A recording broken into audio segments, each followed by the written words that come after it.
Israel Iran സംഘർഷത്തിൽ എന്തും സംഭവിക്കാവുന്ന അവസ്ഥയിലാണ് ജനങ്ങളെന്ന് ഇസ്രായേലിലെ ഹൈഫ തുറമുഖത്ത് നങ്കൂരമിട്ട ചരക്കു കപ്പലിന്റെ ക്യാപ്റ്റൻ കെ പ്രവീൺ കുമാർ കഴിഞ്ഞ ദിവസമുണ്ടായ മിസൈൽ ഡ്രോൺ ആക്രമണങ്ങൾ നേരിട്ട് കണ്ട അനുഭവം മാതൃഭൂമി ന്യൂസുമായി പങ്കുവയ്ക്കുകയാണ് കാസർഗോഡ് പെരിയ സ്വദേശിയായ പ്രവീൺ കുമാർ. പ്രവീൺ പകർത്തിയ ദൃശ്യങ്ങളും കാണാം.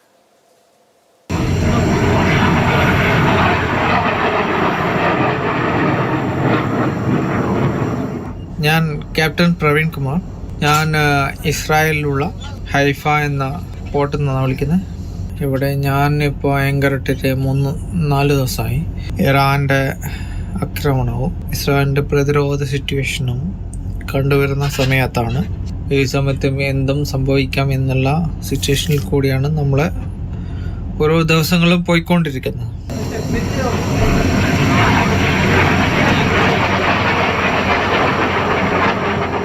ഇപ്പോൾ ലാസ്റ്റ് നൈറ്റിൽ സംഭവിച്ച കാര്യങ്ങളും ഒക്കെ ഞാൻ വീഡിയോ അയച്ചിട്ടുണ്ട്. ലാസ്റ്റ് നൈറ്റ് ഡ്രോൺ ആക്രമണം മാത്രമാണ് ഉണ്ടായിട്ടുള്ളത്. ബട്ട് റീസെൻ്റ്ലി നൈറ്റ് 110 മിസൈലുകൾ അയച്ചാൽ 10 മിസൈലുകൾ അവർക്ക് പ്രൊട്ടക്റ്റ് ചെയ്യാൻ പറ്റിയിട്ടുണ്ടാവില്ല. 10 മിസൈൽ അവർ പല സ്ഥലങ്ങളിൽ വീണിട്ടുണ്ട്.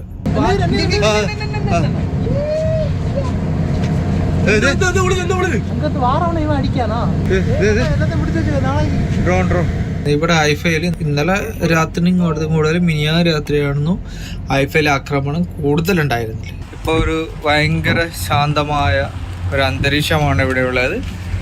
ഓക്കെ, ഇത് ഒരു നൈറ്റായി കഴിഞ്ഞാൽ ഇവിടെ ശാന്തത മാറും.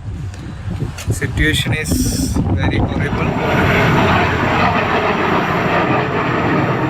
നാവൽ ബേസിന് അടുത്തായിട്ടാണ് എൻ്റെ വെസൽ ആങ്കർ ചെയ്തിരിക്കുന്നത്. Waiting for cargo discharging. Israel പല സമയത്തുമായിട്ട് പല രീതിയിൽ അവർ പ്രൊട്ടക്റ്റ് ചെയ്യുന്നുണ്ട് അവരെ രാജ്യത്തുള്ള ജനങ്ങളെയും.